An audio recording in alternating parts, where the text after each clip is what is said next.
Hello, algebra, and as promised, here is the third method for solving a system of equations. It's not the last lesson. This is the last method for solving. So it's the third and final method for solving a system of equations. We call it elimination. Most students like this one the best. Okay, so what you do is you add the equations together. I guess you could subtract, but I don't teach it that way. So I'm going to say add the equations together to temporarily get rid of one of the variables. And if we get rid of one of the variables, that leaves us with one, which we can then solve. To do this, one thing has to occur. The coefficients in front of the variable you are eliminating must be the same numbers with the opposite signs. So one's got to be positive and one's got to be negative. Now, you used a big word there, coefficients. Coefficients are the numbers in front of the variables. So let's take a look at an example. It'll make a lot more sense then. So our first example is right here. What form are both of these equations in? It's one of the first things I want you to see. They're both in standard. If you have one of them in slope-intercept form, don't use this method. If they're both in standard form, this is a good method to use. What are the coefficients for each variable? So we got the first x is, the coefficient is 5. The second variable is y, that's 3. The third, now I'm moving down to the bottom equation. The number in front of x there is a 1, and the number in front of the second y is a -3. So those are my coefficients. Coefficients are just numbers. Now, which variable are we going to eliminate? You always have a choice, but in this one, it's already set up to eliminate the y. Now, why am I eliminating the y? Because they have the same number, 3, and opposite sign. One's +3, one's -3. Okay, that's why we're eliminating the y here. So here's what we do. It's very simple. I'm going to copy it down real quick so I can show you what's happening. I'm going to just add these two equations together. So I'm going to add 5x plus x, and that gives me 6x. 3y plus -3y gives me 0y. Well, 0y just cancels out. But then I also have to add these two numbers. 23 plus 1 is 24. And I have a very simple equation right there. Divide by 6, and I get my x value. X equals 4. Now remember, our solution looks like an ordered pair. I got the first part. How do I get the second? Take the 4, put it back in. I'll put it into the top one. Everything's positive on the top one. A little bit of a downfall to elimination. Finding the second variable takes a little bit more work than with substitution. But look what I did there. Make sure you put 4 in for the right variable. We got it for x, so put it in for x. 5 times 4 is 20, plus 3y equals 23. Subtract 20. 23 minus 20 is 3. Divide by 3, you get y equals 1. So 4, 1. And you can very easily put 4, 1 back in for the second equation to see if you got it right. So put 4 in for x. 3 times 1 is 3. 4 minus 3 does equal 1, so it checks out. Okay. Next one. I set this one up to look a little confusing. You got the same coefficients for both x's and the same coefficients for both y's. What does that mean? Which one are we eliminating? The focus on this problem is looking at the signs. The one that we're eliminating is the one that has opposite signs. So the y's actually don't get eliminated here. I'm going to add these together, and what's going to happen is 6 plus -6, that makes 0. -5 plus -5 is not 0, it's -10. Y. And then 27 plus 3, make sure you add those as well. It's 30, divide by -10. I get y equals -3. Again, that's the second coordinate. Now I'm going to take that and plug it back in. I'm going to go with the first one again. There's only one negative in that, so I'm going to try to avoid negatives as much as possible. I'm putting y in for or sorry, negative 3 in for y, not x this time. So that's a negative 5 times negative 3. Negative 5 times negative 3 is 15. Positive. Subtract 15. I get 12, and x equals 2. Again, I would check it with the second equation. Negative 6 times 2 is negative 12. Negative 5 times negative 3 is 15. So negative 12 plus 15 does give me 3. Seems easy, hopefully. Now, it's going to get more difficult because what happens if the coefficients are not the same? So both of those first two examples, they were the same. It was already set up.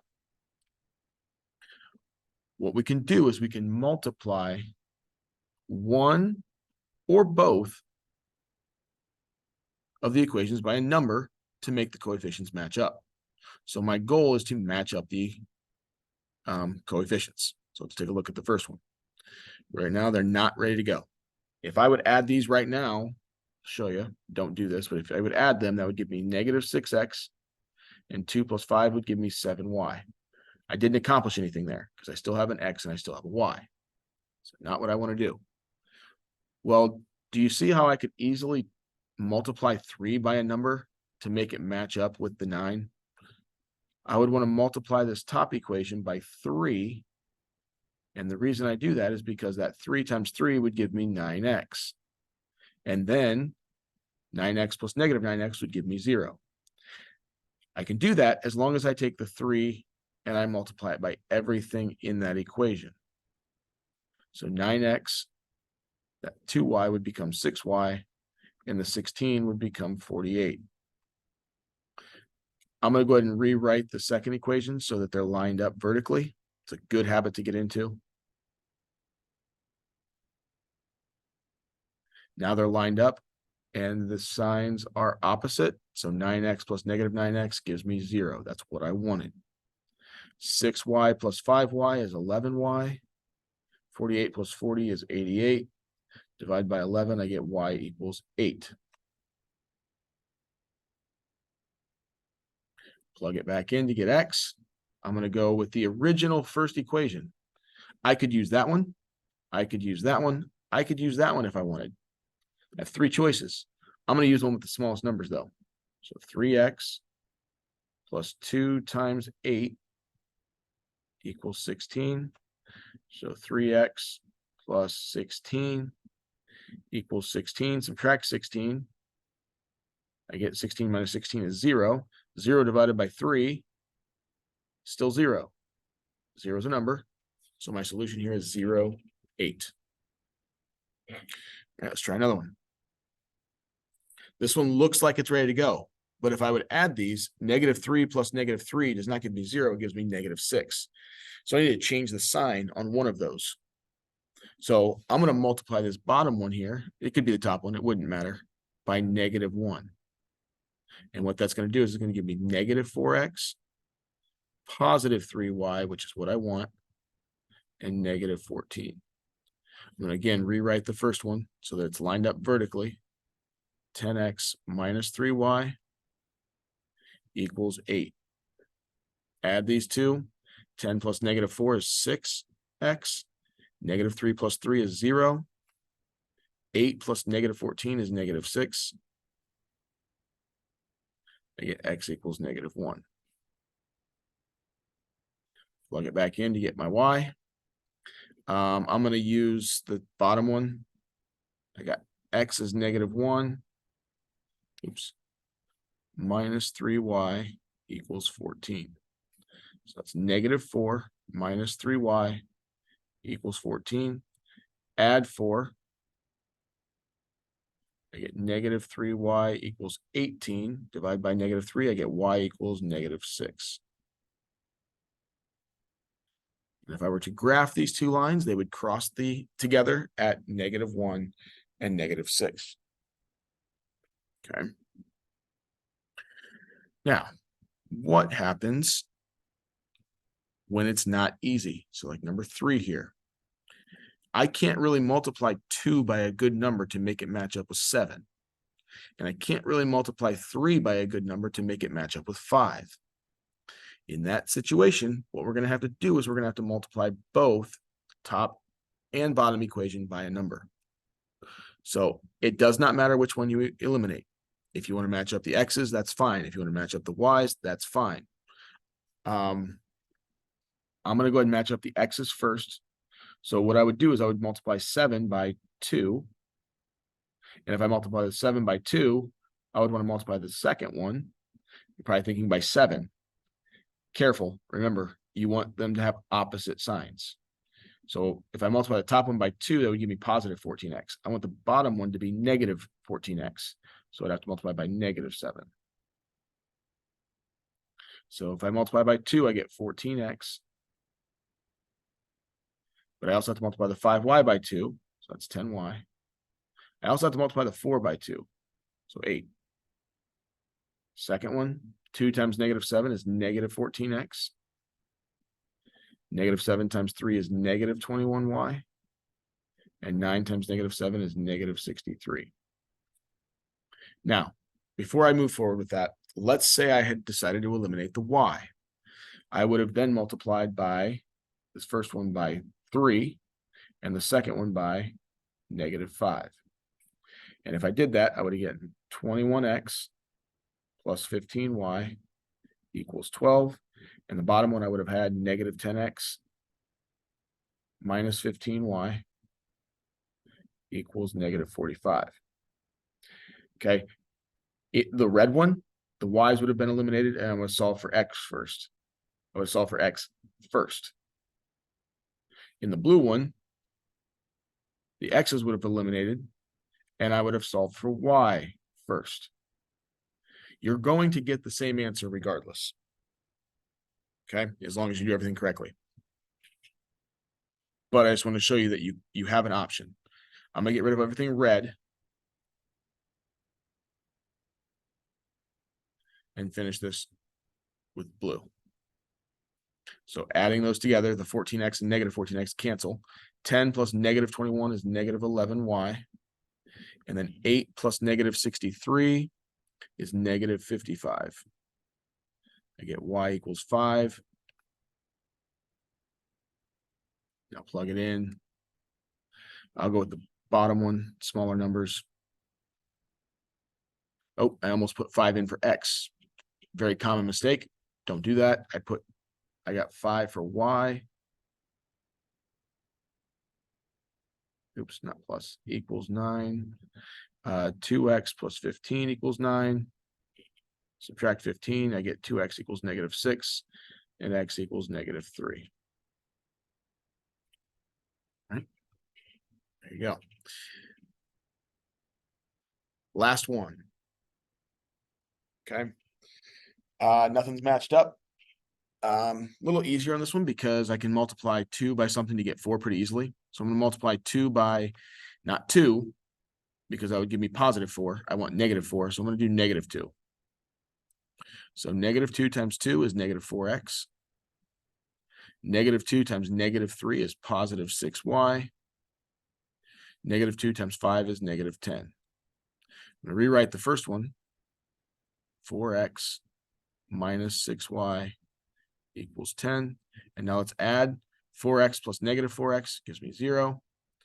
Negative 6y plus positive 6y also gives me 0.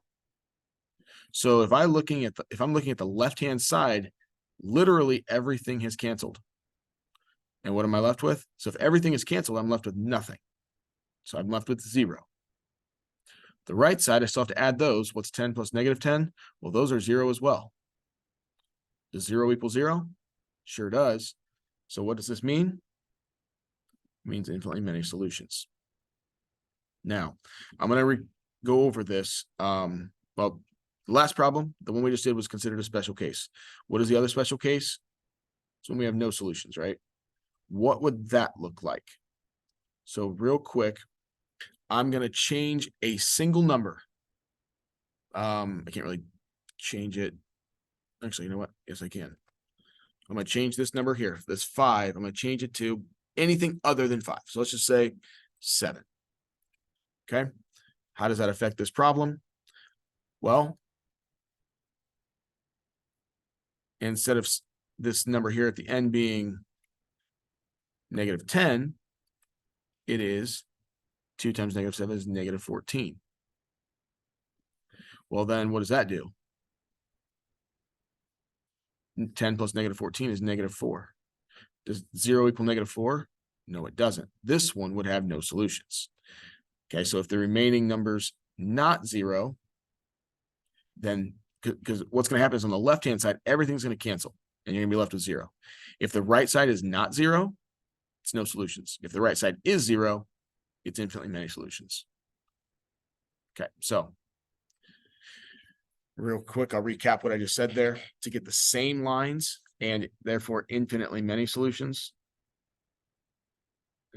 So both variables need to cancel. And the numbers on the right side of the equal sign, so on the side away from all the variables, have to add to 0. To get parallel lines, and remember parallel lines have no solutions, both variables need to cancel. And the numbers on the right side of the equal sign do not equal 0. Right? And so you've seen those no solutions, those infinitely many solutions show up in all 3 methods. But that does continue to show up. So that's it for our 3 methods. We're going to move on to word problems next.